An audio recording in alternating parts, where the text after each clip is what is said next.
Welcome, everyone, to the Centurion Leadership Battalion Show with Justin Bizzarro. I'm Justin Bizzarro. I'm your host. That's Bizzarro for anyone who's out there. You can find us on Instagram at Justin Bizzarro or Centurion.Battalion. We haven't put anything up there or anything like that, but we are building an Instagram presence eventually. And you can also find us on Spotify or wherever else you grow yourself through podcasts. So we are building up to 2 more episodes, basically this episode, and then one more on panic attacks and panic disorder. And then we will have the final of this series of episodes, which will lead up to what happens when we have an identity crisis. So then we will start changing our topics. We will enter a new season in the show. We will start concentrating again on the pillars of leadership. I started those back in August of last year. We're going to circle back and actually do all 18 E's, break them down into subcategories, and then talk about those for the podcast here in the show. And so that'll be a new series. Those will be 18 episodes that'll last about 9 weeks, similar to how many weeks this one went on for. And the reason for that is we're going to try to have seasons on this show. It's going to be more strategic. We're actually going to try to give segments and lessons. I could break it out into actual seasons if we wanted to. We might do that now that I just said it out loud. But one of the things that I think that leads to identity crisis or things that we're talking about, panic, I'm even having a little bit of panic talking about this, is that for entrepreneurs, because I do have a show also called Justin the Food Entrepreneur Show, and then I have the Justin Ryan Bizzarro Show, which is just for entrepreneurs and stuff outside of food, because I'm trying to tell their story also, not just food entrepreneurs, even though there's a lot more food entrepreneurs in the world. But one of the things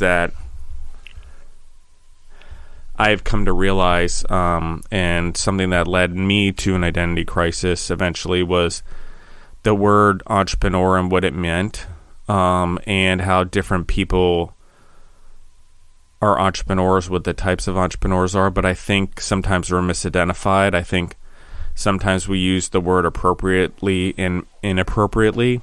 I think there's a difference between businessmen and women, wealth seekers, sole proprietors, okay?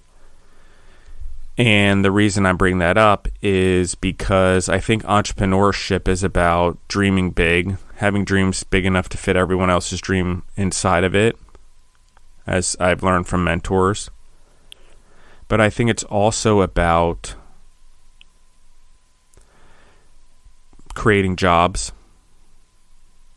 They would say it's about hiring labor, and acquiring resources, but really it's about creating jobs.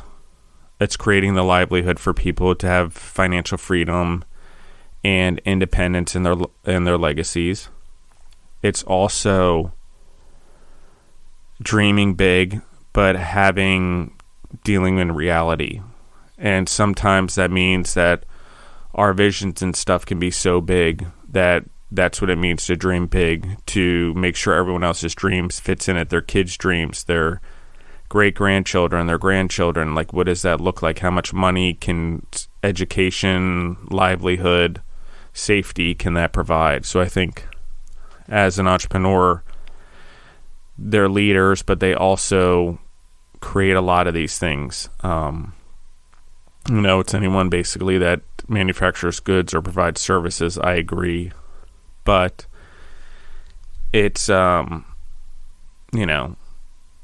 what I read, according to Investopedia, entrepreneur is to undertake. It comes from the French word entreprendre, French verb. I probably said that wrong. And it means to undertake. So, it's interesting because I think often, entrepreneurs are truly people that create things that better the world. They grow humans. They care about the world around them. So I think that's a lot of it. But a lot of people define it in many different ways. Just because you create a business, you're an entrepreneur. I don't think that that's true. I think if you're seeking wealth and money and it's not to grow the world, you're actually a wealth seeker. You're not an entrepreneur. And if you just run a business and it doesn't grow and you don't have the intent of growing your business and you're comfortable with where you are, you're not an entrepreneur either. Like making the world a better place is growing and creating more jobs and creating upward mobility for your team members or employees. But I like the term team members better. Personally, it's up to you. So that brings us to what are the 4 types of entrepreneurs. I grabbed this from Investopedia. Again, you can just look up Investopedia.com, go to entrepreneur, and it'll give you these definitions. I will put a link in the bottom part of the episode because it was one of my main sources for this. But again, I need to define what an entrepreneur is to me, what it is to a lot of people, I believe, what it is within the Arete Syndicate. And what means to do a force for good. Okay, entrepreneurs are a force for good in the world. There's no group that creates more freedom. So there's a big difference in entrepreneur. You're almost like a musketeer, but we're talking about in business to better the world. Okay? So let's talk about their definition. There are 4 types of entrepreneurs. One is a builder. Builders seek to create scalable businesses within a short time frame. Builders typically pass $5 million in revenue in the first 2 to 4 years and continue to build up into $100 million or beyond. Okay, this isn't always true.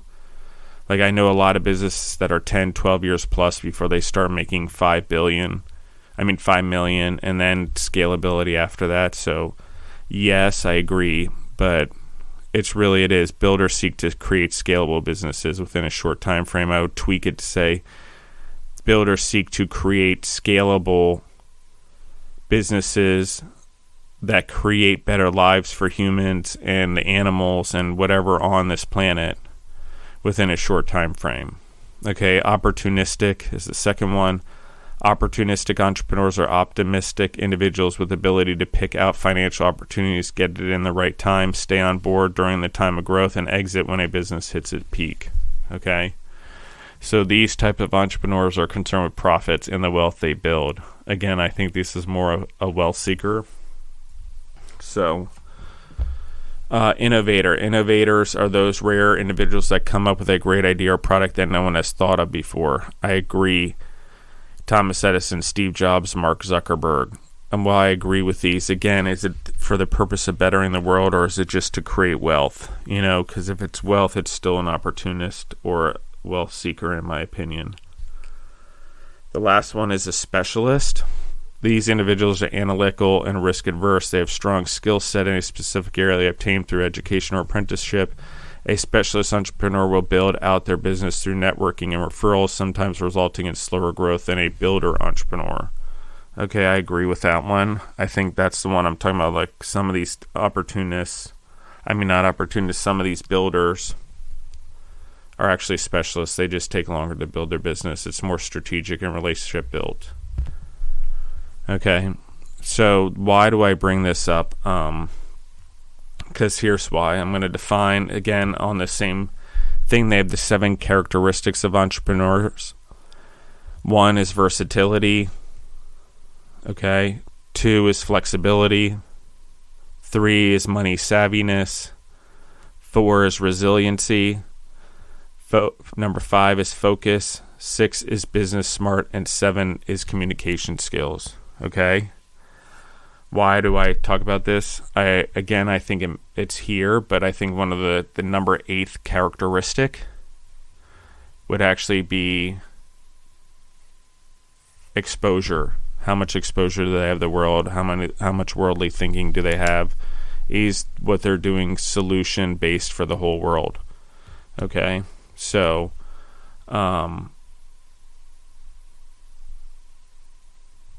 I will start to read these a little bit because I think we can go through them real quick before this episode gets too long. So number one is versatility. When starting out, it's essential to personally handle sales and other customer interactions whenever possible. Direct client contact is the clearest path to obtaining honest feedback about what the target market likes and what you could be doing better. I like this because a lot of entrepreneurs want it their way. It's their way or the highway, but that's the problem with this is there's only one customer, the entrepreneur, not the actual customers or clients they're trying to obtain. So you got to identify the market for sure.